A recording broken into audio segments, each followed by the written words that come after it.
Be 16, be black, and have family down in Alabama. They farm and own a huge amount of land down in Huntsville. Uncle owns a big house and a bunch of trailers they put out in the woods for hunting or camping. Down south cousins suggest that we go out there to camp. They know I'm a city kid from Chicago, so they tease the fuck out of me.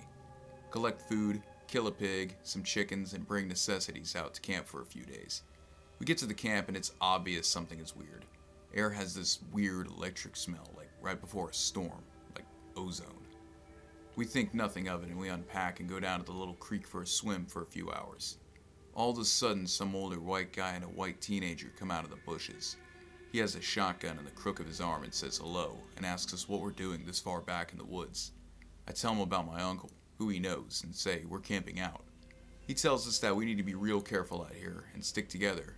There's a big animal in the woods. His son, who is my age, asks if he can stay and hang out with us. I'm going to stop green texting because the story is fairly long and the format is harder to write in.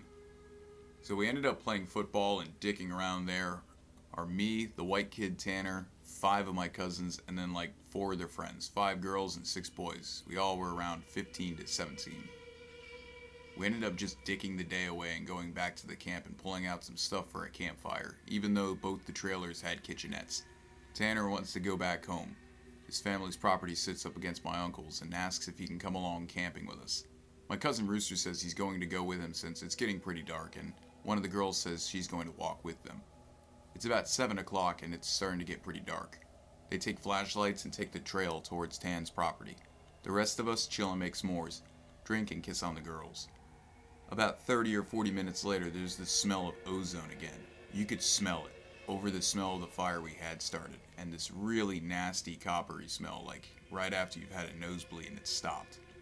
I wasn't exactly like dried blood, but it was that nasty metallic back of your throat smell. We immediately think that it's some kind of electric malfunction or something, someone just left a hot plate on or some shit. We search the trailers and nothing's on, and we can all smell it. All of a sudden we hear people booking it down the path towards us, and Rooster, Tan, and the girl all come running into the clearing right out of breath. And they don't even break stride, they all run right into the trailer.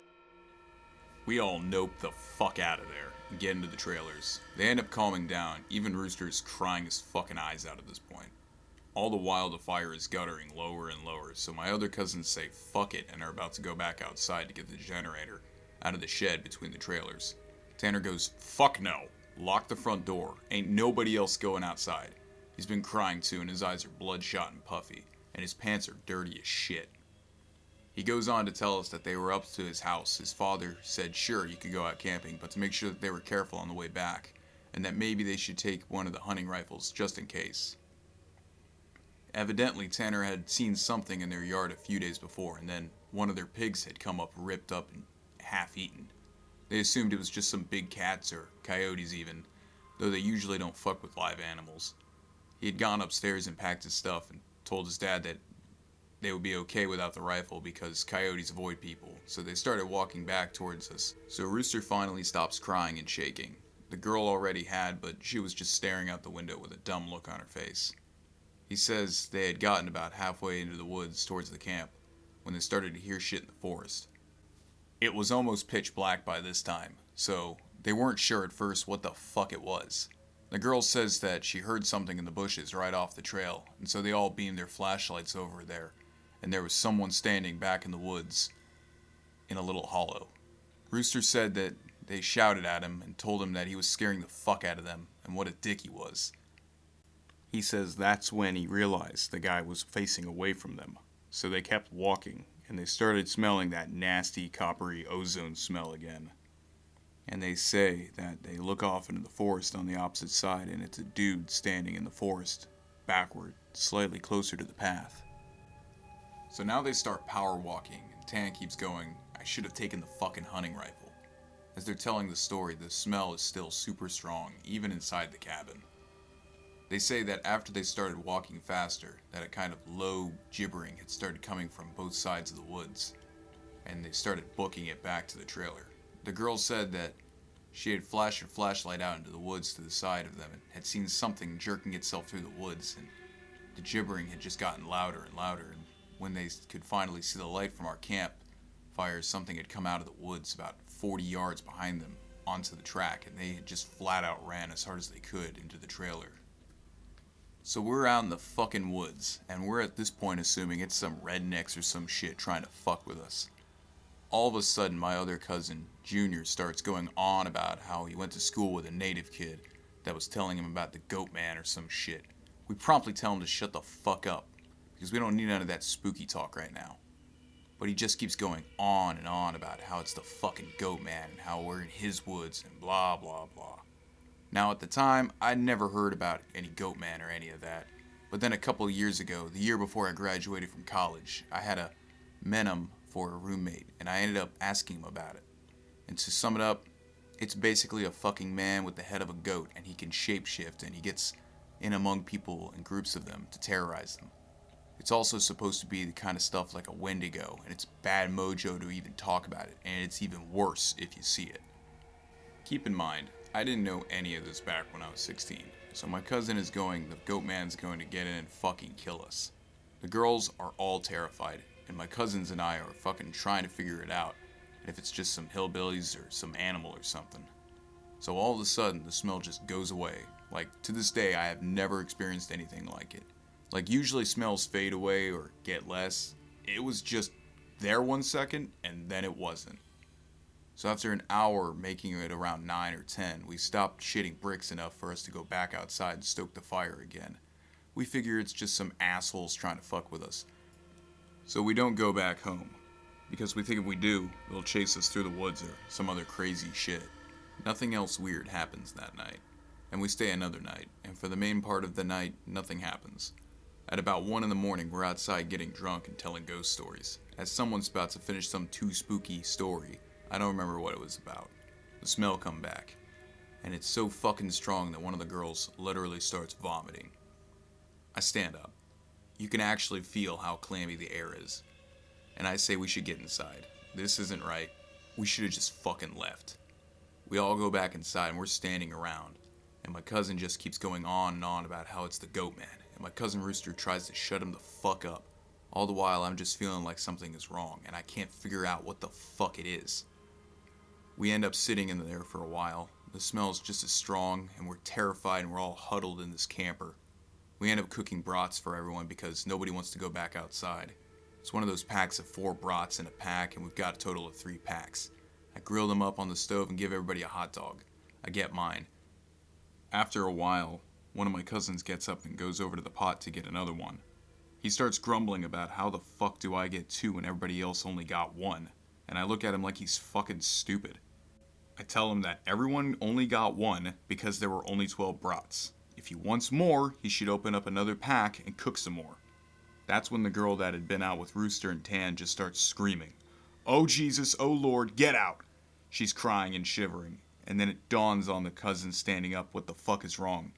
Me and him both glance around the room, and that's when I feel my heart fucking sink. I run the fuck out of that cabin. The girl runs out with us. The trailer door is banging against the side of the trailer as everybody books it out of it.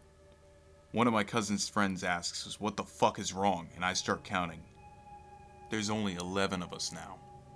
I shit you not, my cousin verified. There had been 12 people in the cabin, but being that everyone didn't really know each other that well, nobody had really noticed the whole fucking time, but there was an extra person.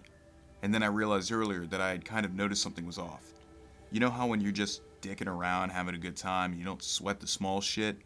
You don't always keep track of certain stuff, but I'm dead sure that someone else had been in that trailer with us. And that they had been there for at least a fucking day, eating with us and everything. And what makes it worse is that I could figure out which one it was, because I don't think anyone ever actually interacted with the other person / Goatman. The girl kept praying to Jesus, and we're all sitting around outside. Eventually we get big ass sticks and go back into the cabin, and there's nobody in there. We count again and there's 11 people. We go back into the trailer and lock the door. We explain what the fuck happened. And the girl says that she realized too, and that's when she was about to say something to the person sitting next to her, and they had grabbed her leg hard and had leaned over towards her and said something she couldn't understand. My bad, I had to go to the bathroom and shit some bricks. So we are pretty much scared as fuck and we huddle all together and then I fall asleep. When I wake up, the sun is just coming up. and half the people are asleep and the other half are packing our shit up. We all want to walk back home, but like 4 people want to stay until the sun is all the way up, and some people think that we're just fucking around and still want to stay at the trailers. I just want to get the fuck out of the woods. The girl's name was Kira, the one that the Goatman had touched. Anyway, I asked her if she really thinks it was something bad, and she says she just wants to go home, and she doesn't want to be out in the woods alone for another night. So we decide to split people up. And the 4 that want to go can go, and that I have to stay because I have the keys to the cabin, and it's my uncle's, and I have to lock up. I'm super pissed at this point because I feel like people aren't taking the shit seriously, and I definitely don't want to be out in the woods for another night. So I spend the rest of the day trying to convince the rest of the people, now 4 girls and 4 guys, to get the fuck out of Dodge. Tanner leaves with them to go get a rifle and says he's going to be back. So there's just 7 of us left now. It's about 4 o'clock. At around 5, he hasn't made it back yet, and we're getting extremely fucking antsy. And the only reason I stopped begging them to go back was because he went to go get a gun.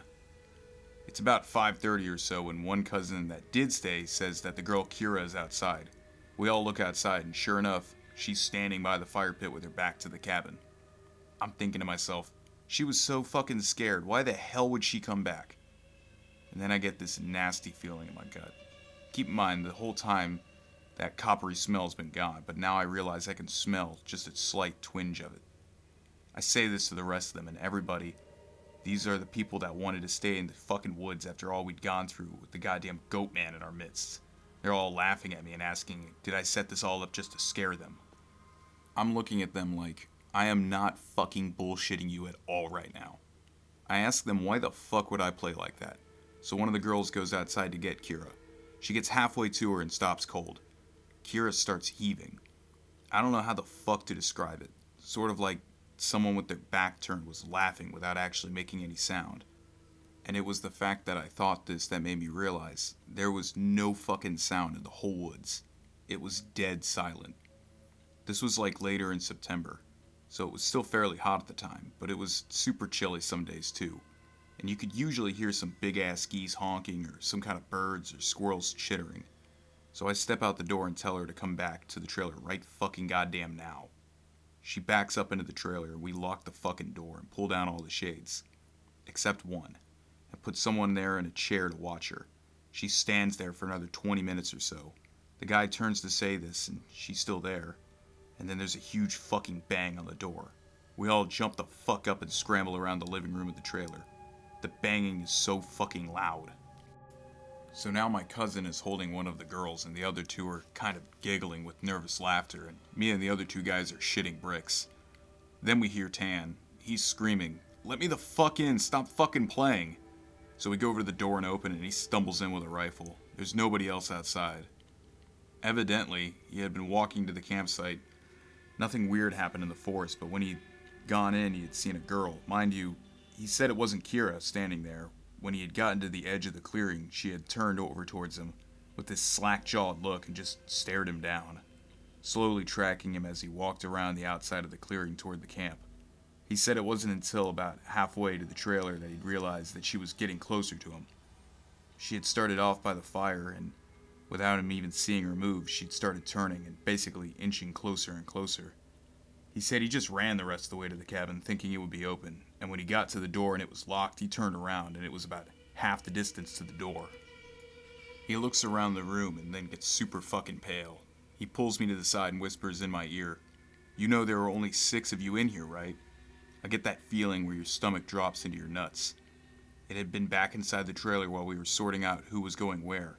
And then when we all walked outside to talk earlier in the day, it had just slipped right back in. We looked out the windows and there's nobody out there, so we recount everyone and then, basically I go over and ask how many people were here earlier. Everybody says 8. I say, well, how many are here now? They all do the count and then they realize there's only 7 people now in the cabin. So Tan had brought a couple of boxes of ammo and his rifle, and he had told his dad that there was some kind of animal out in the forest because he didn't think his dad was going to believe him if he told him it was the Goatman. He said that his cousin's supposed to be coming down in a few hours and that in the morning we can all go back to his place and his cousin will drive us home. Now I'm really fucking terrified. But at least I feel better because we can be American and shoot the fuck out of whatever this is if it comes back.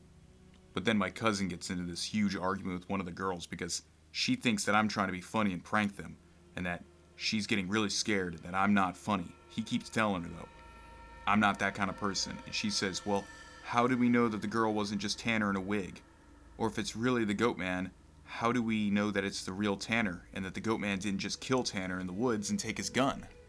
So we fucking get into a huge argument about this, where me and Tan are like, we could seriously be in danger, because at the very least, someone has to have been sneaking themselves into our fucking trailer without us knowing and mingling with us. And at worst, it's something bad in the forest fucking with us.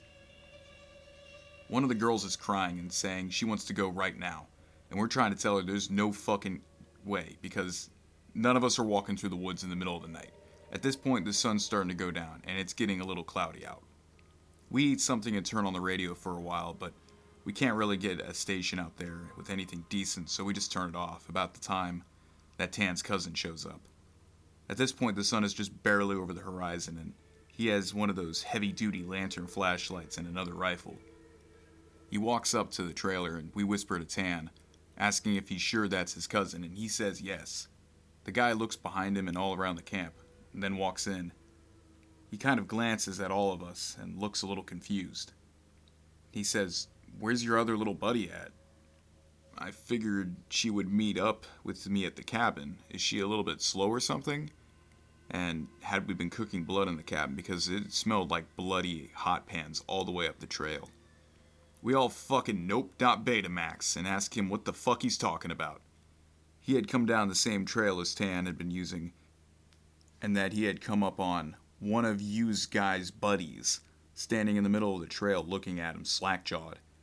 He had asked her a bunch of questions, but all she did was just look at him. Then she smiled at him and he said he kept walking because she couldn't seem to keep up with him and kept lagging a little bit behind him. He said he asked her if she was hurt or something and did she need help, and she had continued to just stare. He said eventually he had been walking and had turned around a bend in the trail when he was turned around and went back to see if she was okay. The trail was empty. He had assumed she had taken some sort of shortcut through the woods to our trailers. We tell him the whole story of what's been going on, and he nopes the fuck out. Like I expected him to say we were full of shit. He was like 19, I think, but he just listened and then sat down on one of the couches in the living room. He says, when she had been trying to lag behind him, it kind of weirded him the fuck out, so he tried to keep her in front of him, but no matter how slow he walked, she was always lagging a little bit behind. And then he smelled this nasty smell, and it got stronger as he came up into the camp. He said eventually it got really strong, and she had said something really low that he didn't catch. And he had turned, and she had been right the fuck up on him, and he stepped back from her. It was at this point he asked her if she was okay, and if she wanted him to just carry her back the rest of the way. And she just kept staring. He said he reached out for her as if to grab her on the shoulder, but he must have misjudged the distance because she was off to the side of where he'd put his hand, like she had moved while he was looking dead at her. So at this point, we know this shit's real, unless Tan's playing a joke, which we can all tell he's not, because he's almost pissing his pants. So they'll load up their rifles, we eat some more, and we just kind of sit around until about 11. To this fucking day, every time I think about this, I really pray to God that it's some huge prank that all my cousins played on me and just never revealed to me so I could shit my pants for the rest of my life. At around 11, the stink of copper turns into an actually nasty, gross blood smell, like cooking blood and singed hair. Tan and his cousin Reese get the fuck up and investigate, so they grab their rifles. There's like half knocking, half clawing at the door, and I shit you not, there's this voice. And it sounds like when you see those YouTube cats and dogs whose owners teach them how to talk. And it says, in this halting, weirdly toned voice, "Let me the fuck in, stop fucking playing." It made my fucking nuts creep up into my body. One of the girls just starts crying and calling on Jesus. It was so fucking obviously not a person talking. It didn't have the right cadence, and that's some shit that I never realized until this moment. But all people have a certain cadence when they talk, no matter what language. All people have a certain kind of rhythm to talking. This shit didn't have any kind of cadence or rhythm. YouTube those cats. That's what the fuck it sounded like outside the door. So now I'm in full-on terror mode, and we keep yelling outside. Who is it? Stop fucking around, man. And it just keeps saying, in, or let me the fuck in, for almost 15 minutes. It sounded like this, almost only not funny. Sorry for being on a tangent, but if you can't imagine how this shit sounded, then you can't imagine how fucked up the whole situation was. So then the smell goes away for a while, and for the next hour or so you can hear someone basically creeping around in the woods and shit. And every couple minutes it comes back into the door and says something. Finally, when the smell fades away, it's around 2 in the morning right now. Reese says, "Man, fuck this," and opens the door and walks outside with his rifle. He fires a shot into the air and says something to the effect of, "In the name of Jesus Christ, go away." He fires 2 more times, and then from the woods, right up against the river across from the trailer, it sounds like something is slowly gibbering and hooting. Then it starts screaming, and it sounds almost like a woman and a cat in a bag screaming together. Like, I seriously have never heard any shit like that, and you can hear the brush over that way as it starts to shake. Reese fires over into the tree line, and then starts backing into the house. We lock the door, and we can hear that shit keening and screaming. Reese says something had come out of the bushes, super low to the ground, crawling toward the cabin, so he shot at it. Pretty much, that was how the rest of the night went. It literally just kept screaming constantly for the next 2 hours, and we could hear shit moving out into the tree line. But it never came back up to the cabin until everyone had finally fallen asleep. Tan had been sitting in the chair watching the door with his rifle. Nobody else heard or saw this, and he told me 2 days later, after the whole thing was over. He said he'd been nodding off after the screaming and noises had finally stopped, and he had almost been about to fall asleep when he saw someone come out of the bathroom and then lay down in the middle of the floor and go to sleep. He just assumed it was one of us after he nodded off for a bit. Then he said he kind of realized something was wrong, and while pretending to be sleeping, he counted us. There were 9 people in the cabin. He basically didn't want to try and shoot at the fucking thing in the cabin and have it kill us all right then and there, or have Reese wake up and start shooting and then we kill ourselves. So he just stayed awake all night, pretending to be asleep. He said sometimes it would stand up and kind of do this weird jittery thing, or heave like it was laughing, but then it would just lay back down. So the story closes pretty weak, because from my perspective, nothing happened. We woke up, I noticed that Tan was a little jittery, and that he was avoiding looking at all of us, but we ate some breakfast, packed up, and started walking to his house. He stayed last in the cabin and said he'd lock up and bring my uncle's keys to just start walking and he'd catch up, which I didn't really want to fucking do. We got a little bit up the path and then he came running up and basically we just jogged back to his house and his cousin took us home. There was a window in the bathroom. Tan had gone back to lock it up and look in there. He said there was a window that we were too stupid to lock and that there was no screen on it. The window was fucking up when he went in there. I'm guessing it had been doing that all along, waiting for us to fall asleep or slip up and then getting in among us. It walked with us all the goddamn way back to his house, and then he said it lagged to the back of the group and then looked him dead in the eyes and walked into the woods.